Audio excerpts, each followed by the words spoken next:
السلام علیکم ورحمۃ اللہ وبرکاتہ۔ نحمده ونصلی علی رسوله الکریم، اما بعد فاعوذ باللہ السمیع العلیم من الشیطان الرجیم من حمزه ونفخه ونفثه۔ بسم اللہ الرحمن الرحیم۔ واقسطوا ان اللہ يحب المقسطین۔ محترم سامعین کرام، تاریخ اسلام کے سنہرے فیصلے اس حوالے سے ایک سلسلہ شروع کیا ہے۔ آج دو واقعات آپ کو سنائیں گے۔ ایک واقعہ حضرت علی بن ابی طالب رضی اللہ تعالی عنہ، داماد رسول اللہ صلی اللہ علیہ وسلم، فاتح خیبر، اور حسن و حسین رضی اللہ تعالی عنہما کے والد، ان کا واقعہ ہے،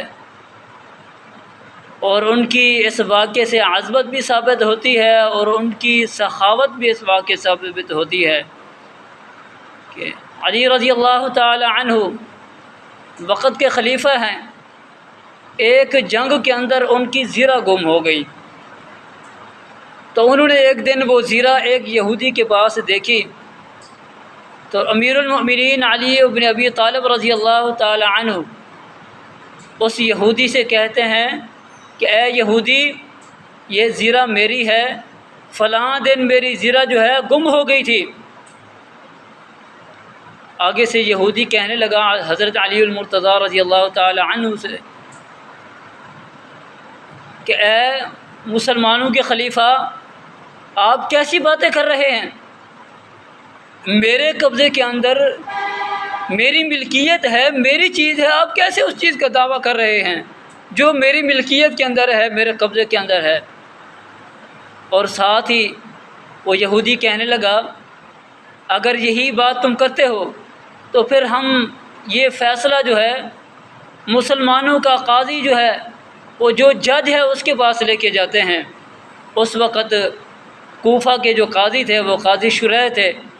قاضی شریح جو ہے عمر بن خطاب رضی اللہ تعالی عنہ کے دور کے اندر بھی وہ کوفہ کے قاضی تھے، اور اس کے بعد پھر عثمان رضی اللہ تعالی عنہ کے دور کے اندر بھی وہ کوفہ کے قاضی رہے، اور اس کے بعد پھر اب علی المرتضیٰ رضی اللہ تعالی عنہ کی خلافت کا دور ہے۔ اس دور کے اندر بھی وہ قاضی شریح ہی قاضی ہیں، جج ہیں عدالت کے۔ علی المرتضیٰ رضی اللہ تعالی عنہ کہتے ہیں ٹھیک ہے، چلتے ہیں قاضی کے پاس۔ حالانکہ وقت کے حکمران تھے، خلیفہ تھے، اگر چاہتے تو اس سے زبردستی لے سکتے تھے، لیکن علی المرتضیٰ رضی اللہ تعالی عنہ اس یہودی کو عدالت کے اندر لے کے آتے ہیں۔ جب قاضی شریح کی عدالت کے اندر پہنچتے ہیں، قاضی علی المرتضیٰ امیر المؤمنین علی المرتضیٰ رضی اللہ تعالی عنہ کو دیکھ کے کھڑا ہو جاتا ہے، تو امیر المؤمنین فرماتے ہیں قاضی صاحب بیٹھ جاؤ۔ جب وہ بیٹھ جاتے ہیں قاضی شریح، تو علی رضی اللہ تعالی عنہ اپنا موقف پیش کرتے ہیں جج کے سامنے، قاضی کے سامنے۔ فرماتے ہیں کہ میری زیرہ ایک دن گم ہو گئی تھی، اور وہ زیرہ میں نے اس یہودی کے پاس دیکھی ہے، اس یہودی کے پاس ہے وہ زیرہ۔ قاضی شریح پوچھنے لگے یہودی سے، تم کوئی بات کہو گے اس کے متعلق؟ تو وہ یہودی کہنے لگا قاضی صاحب سے کہ دیکھو یہ زیرہ میری ہے، میری ملکیت کے اندر ہے، میرے قبضے کے اندر ہے، ان کی کیسے ہو سکتی ہے؟ اگر ان کی ہے تو کوئی گواہ پیش کریں۔ قاضی شریح امیر المؤمنین فاتح خیبر، داماد رسول اللہ صلی اللہ علیہ وسلم، حسنین کے بابا جان سے قاضی شریح کہتے ہیں اے امیر المؤمنین، اگر آپ کے پاس کوئی گواہ ہے تو گواہ پیش کیجئے۔ علی رضی اللہ تعالی عنہ نے اپنے غلام کو بلایا گواہی کے لیے، اور ان کے غلام نے گواہی دی علی المرتضیٰ رضی اللہ تعالی عنہ کے حق کے اندر۔ اور اس کے بعد پھر انہوں نے علی المرتضیٰ رضی اللہ تعالی عنہ نے اپنے دونوں بیٹے حسن و حسین رضی اللہ تعالی عنہما، جو کہ جنت کے نوجوانوں کے سردار ہوں گے، ان کو بلایا، اور انہوں نے بھی گواہی دی اپنے والد کے حق میں۔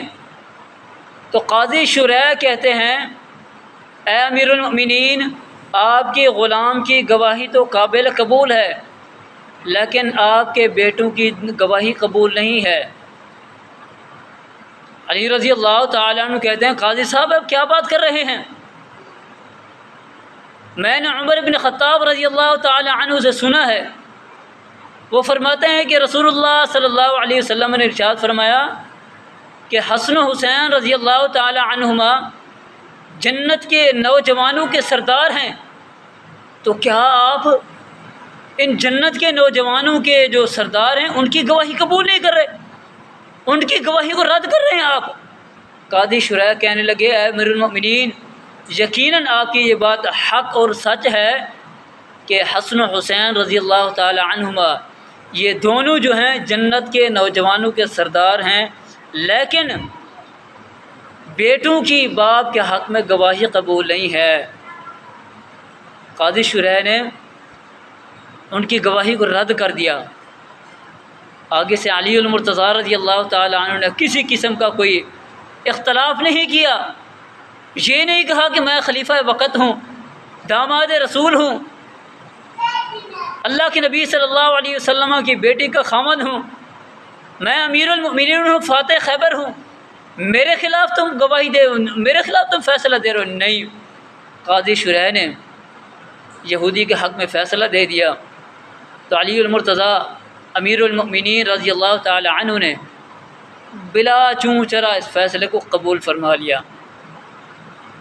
یہودی نے بڑا تعجب کیا اور حضرت علی المرتضیٰ رضی اللہ تعالی عنہ کی طرف دیکھ کے کہتا ہے کہ یہ مسلمانوں کا قاضی ہے اور امیر المؤمنین ان کا اپنا امیر ہے، ان کا خلیفہ ہے، اس قاضی نے اپنے امیر کے خلاف فیصلہ دے دیا، یہ تو بڑا زبردست معاملہ ہے، یہ تو بڑا زبردست دین ہے، اور پھر امیر المؤمنین نے بھی اس فیصلے کو قبول کر لیا، تو یہ تو دین بڑا عظمت والا دین ہے۔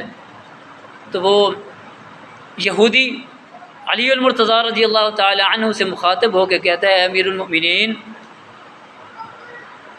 آپ اپنے دعوے کے اندر بالکل سچے ہیں، یقیناً یہ زیرہ جو ہے آپ کی ہی زیرہ ہے، فلاں دن آپ سے گر گئی تھی، میں نے زیرہ اٹھا لی تھی، اور یہ لیجیے اپنی زیرہ اپنے پاس رکھیے، یہ زیرہ، اس زیرہ کے آپ ہی حقدار ہیں، یہ آپ کی ہی ملکیت ہے۔ اور اس کے بعد وہ یہودی شخص جو ہے کلمہ شہادت اشہد ان لا الہ الا اللہ و اشہد ان محمدا عبدہ و رسولہ، یہ کلمہ پڑھ کے مسلمان ہو جاتا ہے۔ کس وجہ سے؟ کہ قاضی کی عدالت کے اندر، مسلمانوں کی عدالت کے اندر فیصلہ آیا ہے وہ خلیفہ وقت کے خلاف، امیر المؤمنین کے خلاف۔